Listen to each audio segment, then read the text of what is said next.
आपके गांव में शराब ना पीने की परंपरा कितने साल पुरानी है? मतलब 125 से 150 साल पुरानी है। बहुत सारे फायदे हैं मैम, गाँव में शराब नहीं पीते तो अगर कुछ काम हो तो बाहर भी जा सकते हैं। रात को अगर कोई शराब पीता हो तो उस गाँव में बाहर भी नहीं जा सकती कोई बेटी, पर हमारे गाँव में ऐसा नहीं है। जैसे हमारे गांव में ना तो दारू ना शिकार, ना कुकड़ा ना बुकड़ा समारा होता ही बोले। शराब नहीं पीते हैं तो औरतें सब सुखी है, कहने का मतलब ये है कि सभी अच्छे मतलब सुरक्षित है, किसी के साथ में कोई हिंसा नहीं होती है।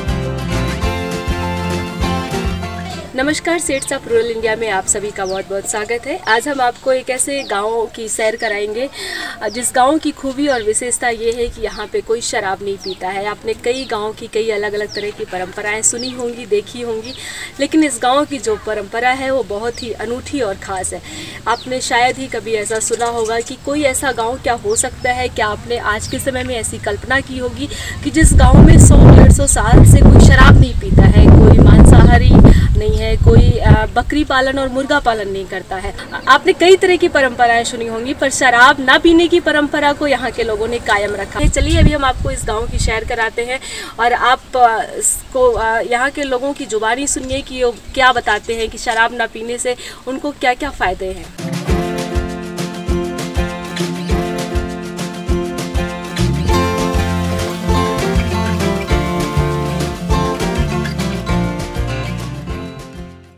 आपके यहाँ कोई शराब नहीं पीता है तो आपको मतलब आपके ऊपर उसका आप कैसे अपने आप को देखते हैं? बहुत खुश हूँ मैं। इस गांव में मेरी शादी हुई, मेरे पति बहुत दारू नहीं पीता है। बहुत खुश हूँ मैं। इस घर में शादी हुई मेरी, इतनी कई टेंशन भी नहीं है, किसी बात का टेंशन नहीं रहता है। टेंशन भी नहीं है।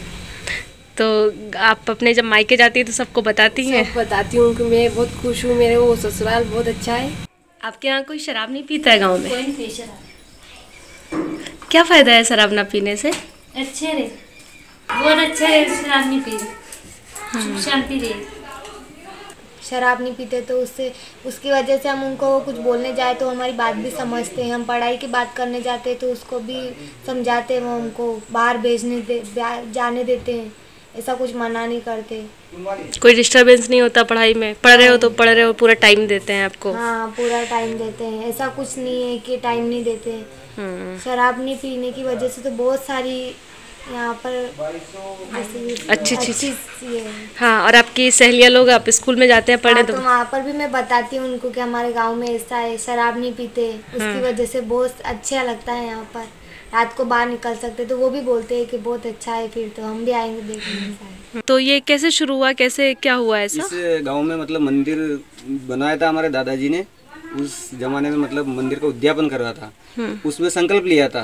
तो उनने महंत जी ने बोला था कि अगर इस गांव में मैं एक संकल्प दिलवाता हूं, अगर आप सब मिलके अगर गांव की अगर परंपरा चाहते हो तो एक संकल्प लो, इस गांव में कभी भी कोई ना शराब पिएगा, ना मांस मदिरा खाएगा, ना बकरे मुर्गी रखेगा और कोई भी मतलब इसका सेवन नहीं करेगा। तो उससे लगा कि अभी तक पीढ़ी दर पीढ़ी मतलब ये परंपरा चली आ रही है। शराब ना पीने से मतलब घरेलू हिंसा और ये बीमारी कैंसर वेंसर वगैरह वगैरह कुछ मतलब झगड़े वगड़े ये कुछ नहीं होते हैं हमारे गांव में। अब जो नई पीढ़ी आ रही है वो भी इस बात को मान रही है कि उसे शराब नहीं पीना है? हाँ, 100% सभी मानते हैं। मतलब कोई नहीं करता है शराब वराब, कोई नहीं पीता है। आप इस गांव की आशा है ना? आप घर घर जाती हैं, महिलाओं और बच्चों से मिलती हैं। आपका पूरा गांव 100-125 साल से शराब नहीं पी रहा है, तो आपको किस तरह के फ़ायदे देखने को मिले हैं, खासकर महिलाओं और बच्चों में? बच्चों में और महिलाओं में ये फायदा दिख रहा है मेरे को कि जैसे मैं किसी का स्वास्थ्य खराब नहीं है हमारे गाँव में, किसी के मतलब शुगर नहीं है, ब्लड प्रेशर नहीं है ज़्यादा, किसी को कोई भी मतलब जैसे अन्य बीमारी होती है वो नहीं है बिल्कुल भी। मतलब सब स्वस्थ है, बच्चे बहुएं छोटे बच्चे सब बढ़िया है। पर दूसरे गांव के लोग जो आते होंगे, लड़कियां, वो बहुत खुश होती होंगी? बहुत खुश रहती है, बहुत खुश होती है, बहुत बातें करती है कि देखो हमारे गांव में तो हमारे मतलब पापा, उनके परिवार वाले सब जो रिश्तेदार आते हैं वो सब पीते खाते हैं तो दुखी रहती हैं वो। अगर हमारे गांव में आने के बाद में तो इतनी खुशी मिलती है, वो इतनी खुशी वो रहती है कि वो बोलती है कि बहुत अच्छा गांव है आपका। सभी मानते हैं, युवा पीढ़ी मानती है, बुजुर्ग मानते हैं, महिलाएं मानती हैं, सब मान रहे हैं। मतलब दूसरे जगह की जो महिलाएं आ रही वो भी मान रही है, और हम भी कहीं जा रहे हैं, हमेशा जाते आते हैं, गाँव में नहीं रहते मतलब इससे ही, तो वहाँ पे भी नहीं पीते लेके? बिल्कुल नहीं पीते, कहीं पे भी जाते हैं, हमारे रिश्तेदारी में जाते हैं, मतलब बाहर भी जाते हैं, काम से घूमने फिरने भी जाते हैं, बाहर शहर में भी जाते हैं, तो कहीं पे भी इस चीज़ का हम ना सेवन करते हैं, ना कोई मतलब नहीं है। और कोई रिश्तेदार भी हमारा आता है तो वो भी मान सम्मान से आता है, मतलब उसको भी हमारे गांव की परंपरा ऐसी विकसित हो गई है कि मतलब उनको पता है। मंदिर के सामने से जो बुजुर्ग महिलाएं वो चप्पल पहन के भी नहीं जी निकलती? मैम, जो भी बुजुर्ग महिलाएं हैं पहले वाली, मतलब जो बुजुर्ग है वो कभी भी चप्पल पहन के नहीं निकलती है, हाथ में लेके निकलती है। और गाँव में कभी भी मंदिर के सामने मतलब साइकिल मोटरसाइकिल पे बैठ के नहीं निकलते, सब उतर जाते हैं? बिल्कुल उतर के निकलते मैम। मतलब आपको लगता है अगर बैठ के जाएंगे तो भगवान जी का अपमान है? जी बिल्कुल अपमान है, बड़े से छोटे से मतलब सभी वर्ग, कोई भी निकलेगा नहीं, हमेशा नहीं निकलेगा, गांव का बच्चा कोई भी नहीं निकलेगा,